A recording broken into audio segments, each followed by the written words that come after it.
What is up, guys? My name is Pocketcraft, and today I'm going to be teaching you guys how to make a Pokemon deck on the Pokemon TCG online game. And so today we're just going to be covering the basics. We're going to try and keep it super simple, just show you guys kind of how to do it with a couple tips and tricks within there. But if you guys end up liking this video, if you enjoy it, I'll go ahead and make a more advanced guide for you guys. So if you guys do want a more advanced guide, make sure to like this video, comment down below, say that you want one, and then I'll get one of those out for you guys. But to create a deck, you're going to want to click this 3-card button over here and go to Deck Manager. And so, as you see here, there's an area here that says Create a New Deck. And so for today, just to keep things simple again, I'm only going to use cards that can be found within theme decks, right? And so that way that you guys, if you're beginners, if you're just getting into this, you can get the cards from your normal theme decks. You can just be playing normally on TCG, and then we'll use the cards you would have from there to make a deck to just start out with and give you guys some practice. And so these won't be the best decks ever, but it'll teach you all the principles that you need to know so you can make a good deck for yourself. And it's just fun. So what you can do is there's 2 areas here. We're going to start with creating a standard deck today.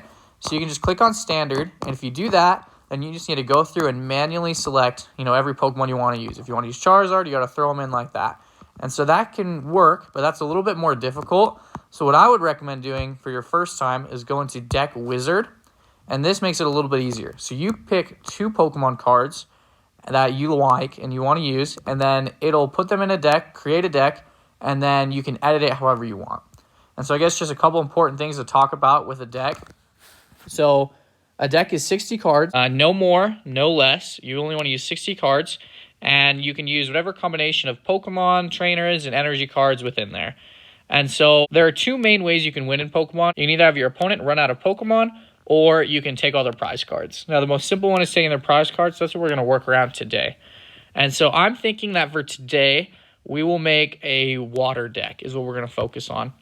And so I'm going to go through and choose 2 water Pokemon that I'd like to have in this deck. And so I think we're going to go with Blastoise is a really good one, and I'll explain that in a little bit. And then I think another great one to go with is actually going to be Samurott. And so you can go up here and you can search for the Pokemon you want. And so we'll look for Samurott here. Then you click on it. So now we've clicked 2 Pokemon. Click continue. And now it's going to go ahead and make a deck for us, right? So this is the deck that it's gone with. And so an important thing that I think we should talk about, right, is so the natural selection is you can have it just be 20 Pokemon, 20 trainers, 20 energy. And if you're a beginner, that's a pretty good one to go with. Now, as you get into more advanced tactics, you probably want to switch that up quite a bit, because it doesn't need to be like that. You can have any combination you want, but that's a fairly good combination to have.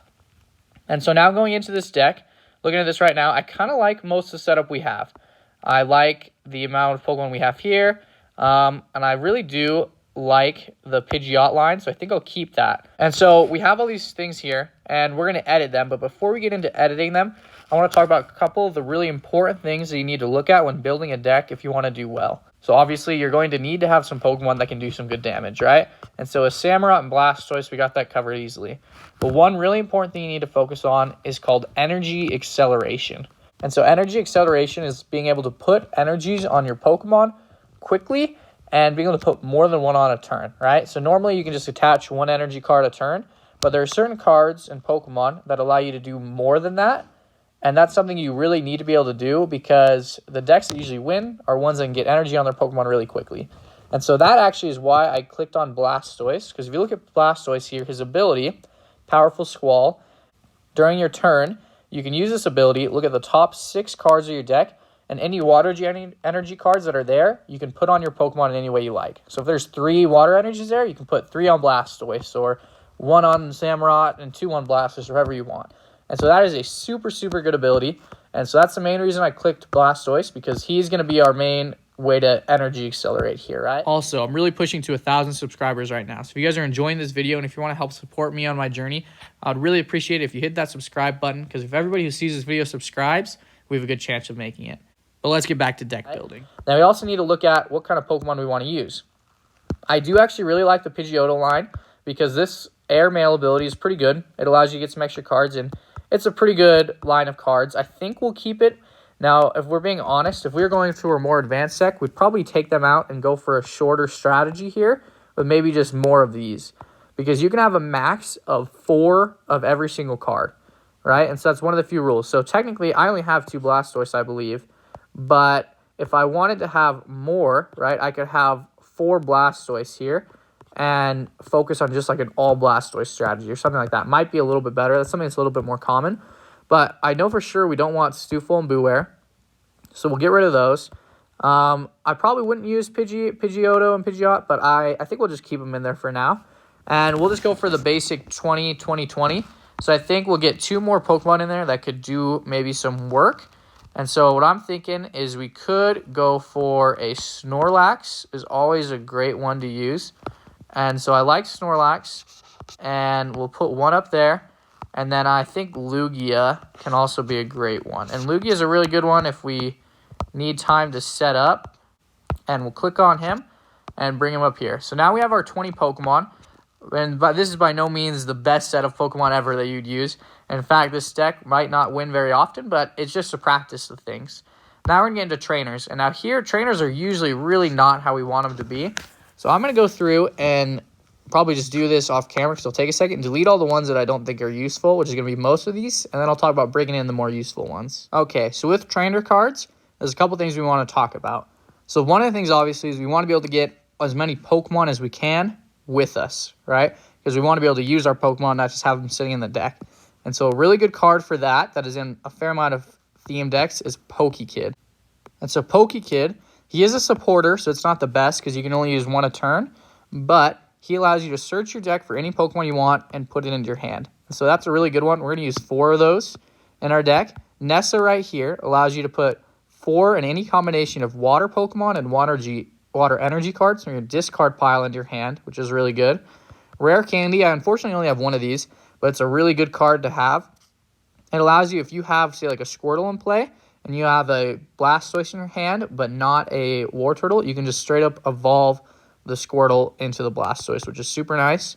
And now Energy Retrieval, I'm not sure if I'm going to use this yet, but it allows you to put 2 energy cards from your discard pile into your hand. I think in all honesty, I won't use that because of Nessa. And just because with Blastoise, it's more useful to actually have energy cards in the deck than in your hand.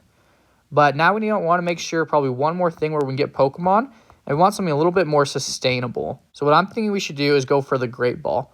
The Great Ball allows you to look at the top 7 cards of your deck and reveal a Pokemon you find there and put it in your hand. And so now it's not the greatest because it can't search your whole deck, but between that and Pokekid, we should be able to get whatever Pokemon we want pretty quickly. Now, another great card to have in any deck is the Switch card, and that is because with the Switch card, and looks like I have different times of looking Switch cards, so I have to do it like this to get 4 of them.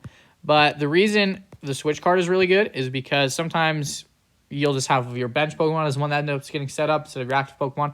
It's just a good card to be able to have, so I would definitely want to use that. I usually prefer this to Escape Rope because Escape Rope switches out the other person's Pokemon too, which sometimes I don't want to do. And the important thing about this is you'll notice these are 2 different Switch cards, right? However, you can still only have 4 total Switch cards because they have the same name. Now, if you're using like a normal Charizard and then a Charizard GX, those are counted as different cards, but just different looking Charizards are still the same, if that makes sense. So now we have room for 3 more energy cards, and we need to think about what is the most important thing that we need to do. And now one of the things I think we're still lacking is a little bit more of energy acceleration. And so this card right here, Turbo Patch, I think is a really, really good one. And so it's not perfect because you do have to flip a coin. So it's not certain, but it allows you to attach a basic energy card from your discard pile to one of your basic Pokemon. And so that's a really, really good card to have. And now we have room for 1 more trainer card. So let's look into what we can do here. I think the next one we want to use is Marnie. And so Marnie's an interesting one, but I think it's actually really good for our strategy here. And here's why. So in case we have too many like water energy cards in our hand and we want to use Blastoise, we could use this and it'll shuffle them back into our deck. And then we can draw 5 cards, which isn't great because it's not a lot of cards. But a really cool thing is it also makes your opponent shuffle their hand into their deck and then only draw 4 cards. And so this can actually be a really good card to disrupt your opponent, which I think is pretty fun. So that's what I want to go for. Then for energy cards, we're lucky. We're just using water and normal Pokemon. And so we just need 20 water energies. Is really, really easy.